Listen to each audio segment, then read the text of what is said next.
Have you ever heard of a man who was so dangerous, not because he carried a gun, but because he told the truth, that his government killed him for it? That man was Walter Rodney. He was a historian, an activist, and the author of one of the most important books of the 20th century, How Europe Underdeveloped Africa. Rodney's argument was as explosive as the device that took his life. He said that Africa's poverty and Europe's prosperity are not coincidences.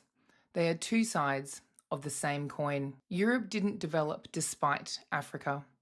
It developed because of Africa. Think about that. For centuries, European empires extracted Africa's people, land, and wealth, first through slavery, and then through colonialism, and now through debt, trade, and corporations. Every brick in Europe's industrial revolution was built on African backs. Rodney called this underdevelopment by design. Africa wasn't left behind by chance. It was pushed down so that Europe could rise.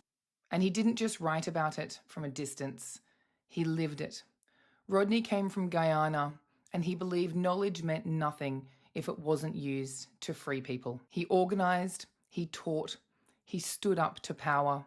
And in 1980, at only 38 years old, he was assassinated, killed by a bomb planted by his own government under a regime that had been long supported by Western powers. They thought they could silence him, but they couldn't.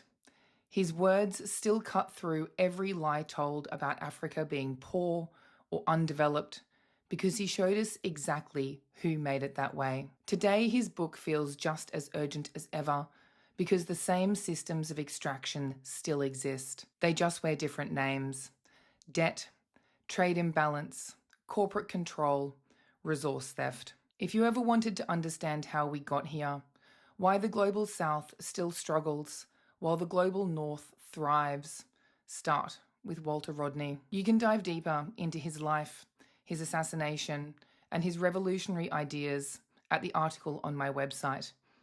And let's make sure his story and his message are never forgotten. Walk on the road before I go crow, and I don't even know when I come back.